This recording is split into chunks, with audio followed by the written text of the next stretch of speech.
Look, that's not my lane. I'm not going to give you legal analysis on whether Gavin Newsom should be arrested, but he ought to be tarred and feathered. I'll say that. I mean, look, he's standing in the way of the administration and the carrying out of federal law. Right? He is applauding the bad guys and standing in the way of the good guys. He is trying to. He's a participant, an accomplice in our federal law enforcement agents being not just disrespected but assaulted. This is a serious problem, and the governor is now filing a lawsuit against the president. What a joke. Do your job, man. That's what I tell Gavin Newsom. Do your job. Stop working on your rebranding and be a governor. Time and time again, innocent, hardworking Americans have been harmed by the failed leadership of Democrat governors like Gavin Newsom. President Trump was absolutely right to send in the National Guard and to clean up for the governor's failures. You know, Gavin Newsom's been in this effort for the last several months to try to reinvent himself, to rebrand himself, okay? It's pretty difficult to do when your state is a safe haven to violent, criminal, illegal aliens, and you're the one at the helm.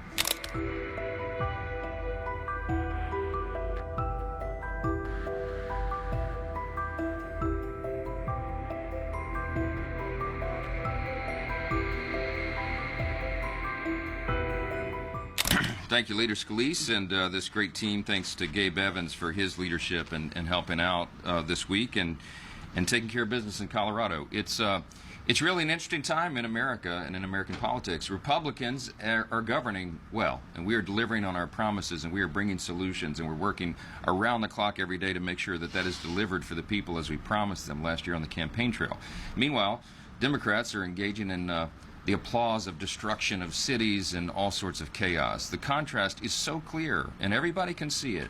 And we had all the Republicans gathered together for our weekly meeting here just in the last hour, and we showed them poll after poll after poll that confirms what we all know intuitively. The American people see who is doing the job, and they are losing their tolerance for the nonsense by the Democratic Party. And you can't make this stuff up. We talked a lot a bit this morning about what's happening in Los Angeles because it is such a great exhibit to show what is happening. A picture's worth 10,000 words, of course. You know, while the rioters have been burning police cars and looting storefronts and physically assaulting law enforcement officers, it's important to remember how we got to this point, to this level of chaos, because this didn't happen overnight. 4 quick points to make us all remember. You know, we're in a busy news cycle, and people sometimes forget the facts, but the Biden administration welcomed maybe as many as 20 million illegal aliens across that border and into our country in a 4-year period. Sanctuary states like California rolled out the welcome mat. They embraced it. They offered aliens protection from federal law enforcement. Think of it. They're on the wrong side of the law. And they provided them with health care and housing and taxpayer-funded benefits. It's truly almost unbelievable, incredible what these Democrat leaders of these cities and states have done. President Trump delivered on an ironclad mandate from the American people, and just as we said throughout the entire Biden administration disaster, the law always allowed the president to stop it, and President Trump did it with bold visionary leadership. He stopped the invasion of our country, and he engaged in the largest mass deportation effort in U.S. history. We're in the midst of that right now.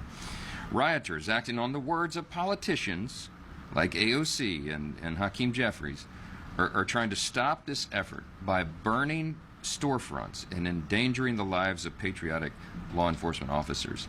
The contrast could not be any more clear. Time and time again, innocent, hardworking Americans have been harmed by the failed leadership of Democrat governors like Gavin Newsom.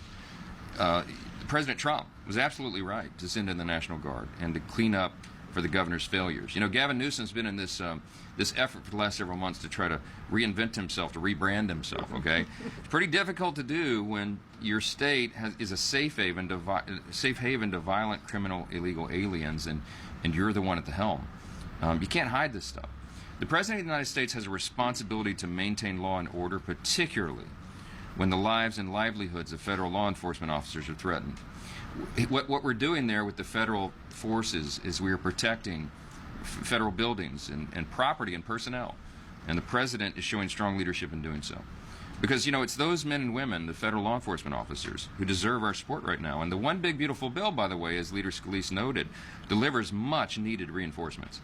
In this bill, we have funding to hire a minimum of 10,000 new ICE agents. We're going to provide a $10,000 bonus to Border Patrol and ICE agents on the front lines. We're going to include $45 billion to expand ICE detention capacity and $14.4 billion for air and ground transport to carry out at least 1 million deportations every single year. We'll have to do that for quite some time because they let so many people in.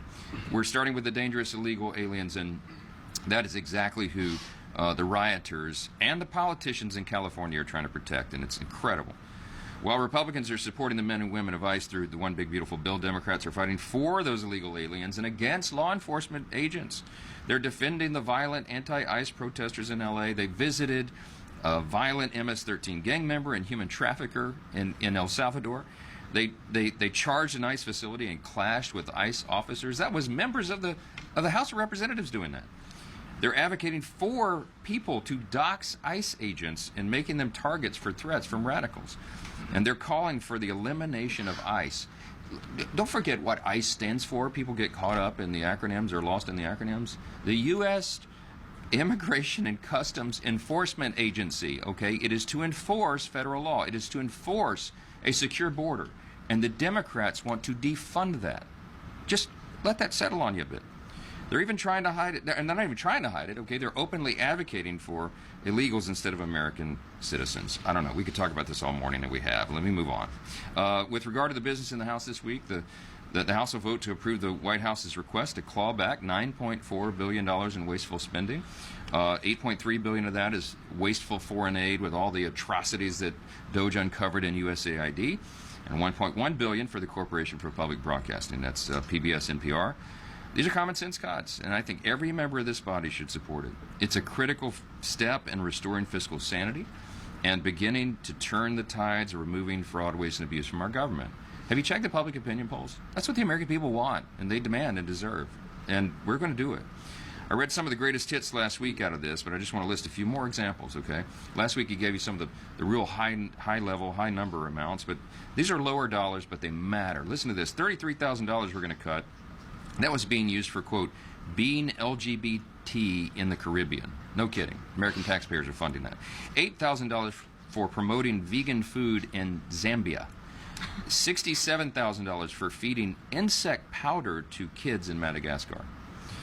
You'll notice these aren't particularly expensive examples of wasteful spending, but compared to these other massive categories of government bloat. But I list those because it's an illustration here. Every dollar matters. We are serious about this. The Republican Party is doing everything we can to be careful stewards of the precious treasure of the people. And the Democrats want to waste it and send it to their NGO pet projects and just all this crazy stuff. We're not going to fund our transgender operas in Peru anymore. Once we found that out, we had a responsibility to go stop it, and we will. This rescission package is a critical step, and it's one of many. There will be several of these that will come from the White House. We'll work together with the administration to cut out all the fraud, waste, and abuse. We're fighting a multi-front war against the deficit. Don't get lost in this, okay? This is a multi-step process. I've tried to explain on all the interviews I've done over the last couple of weeks. The One Big Beautiful Bill is going to reduce spending by over $1.6 trillion, as has been noted this morning. The rescission package will rescind $9.4 billion in wasteful spending, the first of many of those. The annual appropriations process will allow Republicans to further codify DOJ cuts and spend less money and be careful stewards of each dime. And the revenues found from the president's tariff agenda will also reduce the deficit by $2.8 trillion over 10 years. This is real money, and we're going to turn that aircraft carrier. You don't turn it on a dime, you've all heard me say. You can't make deficits and debt disappear overnight, but we're at it. And we're going to continue this step-by-step process to get our fiscal house in order and do right by the taxpayers. We're chipping away at it every day, and the rescissions vote on Thursday is an important signal. House Republicans are serious about getting our fiscal house in order, and we'll do that. All right, let me take a few questions. Front row. Speaker Johnson, the president said, possibly in jest, that if he were Tom Homan, he would arrest Gavin Newsom. Do you believe that Newsom should face consequences in a legal way? Look, that's not my lane. I'm not going to give you legal analysis on whether Gavin Newsom should be arrested, but he ought to be tarred and feathered, I'll say that. I mean, look, he's standing in the way of the administration and the carrying out of federal law, right? He is applauding the bad guys and standing in the way of the good guys. He is trying to, he's a participant, an accomplice and our federal law enforcement agents being not just disrespected but assaulted. This is a serious problem, and the governor is now filing a lawsuit against the president. What a joke. Do your job, man. That's what I tell Gavin Newsom. Do your job. Stop working on your rebranding and be a governor. Stand up for the rule of law. He's not doing that. So I don't know what the ultimate measure will be there, but I know that in the interim time, the President of the United States is showing real leadership, and we're not going to allow L.A. to burn. We've seen this movie before, right? This thing gets out of hand real quickly, especially in a big city like that. And if local and state officials are unwilling or unable to do their job, the President of the United States will do his, and we support that fully.